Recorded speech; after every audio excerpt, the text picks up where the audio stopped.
Good afternoon. It is October 9th in Los Angeles, California, and I'm Janet McElligott. I'm here today to explain a couple of things about what's happening right now in the Horn of Africa. In a couple of days, the head of the United Arab Emirates intelligence, his name, I think it's hard for me to say, but I think it's pronounced Shitboy. He will be coming to Somalia to fulfill a promise he made to the president of Somalia, Hassan Sheikh Mohammed. There's an agreement in place that the UAE will pay $50 million to the president of Somalia to vote against the Sudan on the UN Security Council meetings. No matter what the Sudanese bring up, especially if it deals with the United Arab Emirates. In addition to all of that, Shitboy has promised and given 2 villas in Abu Dhabi for President Hassan Sheikh Mohammed's wives and his approximately 20 children, which seems to be a pretty high amount for me. So I would like anybody who knows how to track airplanes to see if the UAE plane does go to Mogadishu to hand over these suitcases of cash that were promised. But the other possibility is that it will be done in gold and deposited in the bank in Djibouti. There's a national bank in Djibouti, and I'm being told by my sources that gold will be deposited only for the president of Somalia, who has 6 months left on his term as the president of Somalia. Now, this has angered the parliamentarians in Somalia because most of them were schooled when their country fell apart by the Sudanese. And there is a tremendous amount of anger that their country is sold out by this horrific president. So if indeed what I'm telling you is true, you will be able to track the planes of Shitboy going into Mogadishu and into Djibouti. So we will see what's happened. In addition, there have been meetings with the head of Kenya Intelligence, Nuruddin Yusuf Haji, and Ethiopian's head of intelligence, Radwan Hussein, in the coastal city of Kisumaya.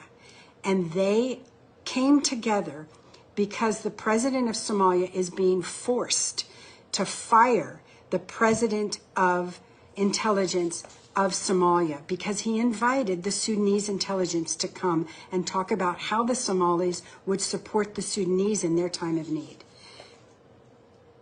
And I have a message for Shitboy and all the boys in the UAE. Every single day on the ground right now, the Sudanese army is mowing down the RSF. They are killing an estimated 800 to 1,000 RSF fighters daily. And the reason they're able to do this is that the RSF is coming into the battles stoned out of their minds, drugged up because they know they're coming to their death. And they're leaving behind their arms, their weapons, their vehicles, their ammunition. And the Sudanese army is scooping it up. And let me tell you what that means for the future. The Sudanese army started this war kind of demoted. They had maybe 200,000 fighters, and they were disorganized, let's be real. But today, the Sudanese army is at least 1.5 million to 1.7 million strong. And they have fought these fighters to the death. They have won.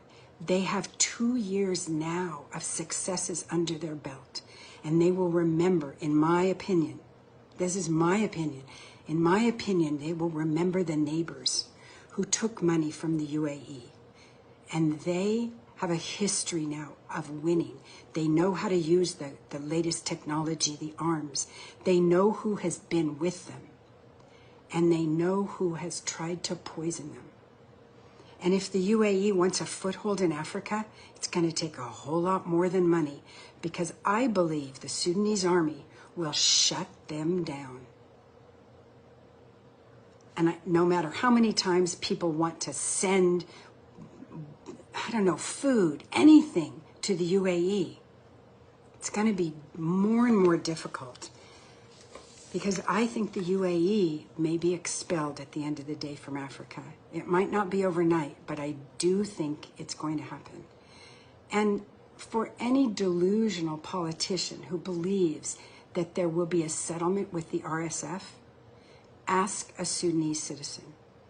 They will tell you there is no room in the country of Sudan for these perpetrators of genocide, these murderers, these rapists, and vile, vile things that have been done in El Fasher to starve people, and in Nyala to steal gold, to kill citizens.